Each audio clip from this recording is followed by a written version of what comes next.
Lleyton, is it time to give it away, son?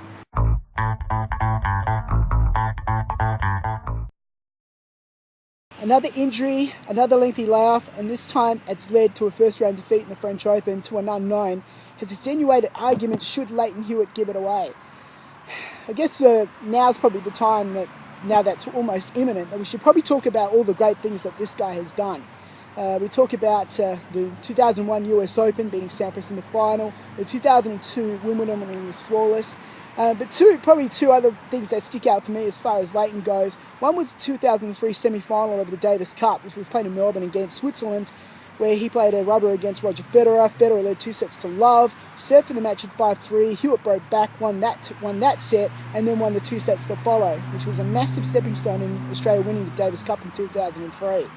That was a massive achievement, number one. Number two was the 2005 Australian Open, where Melbourne Park just came to light with his matches against, played epics against Nadal, played an epic against Albania, and he played an absolute brilliant match against Andy Roddick. I think it was in the semi-finals before he ran his race and actually lost to Safin in the final. So those are all amazing achievements. So to Lleyton, in the unlikelihood of you watching this, I just got to say that no matter what you do from here and now, your place in the legendary status of Australian tennis is assured, no matter what it is that you do. But you're prolonging something, and I'm a little bit worried that you're compromising one thing that is very important to a grown man, and that is dignity. I mean, you're making more comebacks and then losing to unknowns. Is that the way you want to go out? I mean, someone like Pat Rafter, example, in 2001, he retired when he was almost at the top of his game and was playing extraordinary tennis.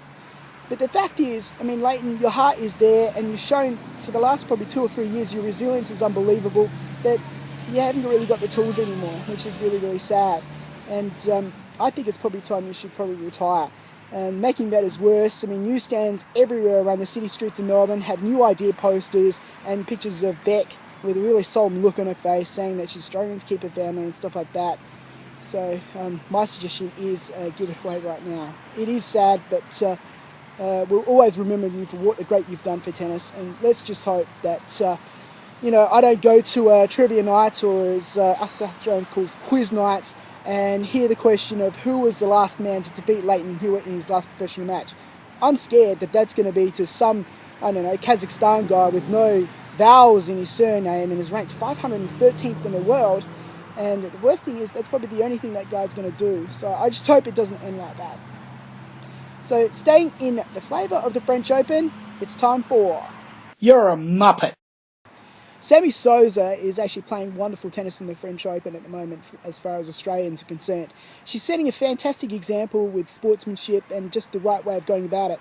I can't say the same though for Anastasia Rodionova, who had a first round exit against, I think it was Mathilde Johansson from France. But anyway, in this match, she disputed so many calls, went to the chair more times than, I don't know, a serial group of murderers, and really set a bad example. In question, of course, she even incorrectly called one of her opponent's shots, which just isn't in the book. Doing a little bit of research on Anastasia is the fact she's got a reputation of doing this. She's only one of 2 people to ever be evicted from a women's match for poor sportsmanship. And apparently in 2010 Wimbledon, there were 2 opponents that she really dissed up big time as far as the sportsmanship goes, to the extent that one of her opponents, that being Svetlana Kuznetsova, didn't even bother to shake her hand. This is just totally Australian, and I wish so much that someone like a Pat Rafter would just set her aside and said, this is not how we go about it. Of course, she's born Russian and is actually Australian by citizenship. And just looking at this is a real put-off for those lonely men out there contemplating Russian brides, if something like that is how they behave. So anyway, Anastasia Rodionova, you're on the final week of my 30s. I bid you goodbye from Seymour. See you next time.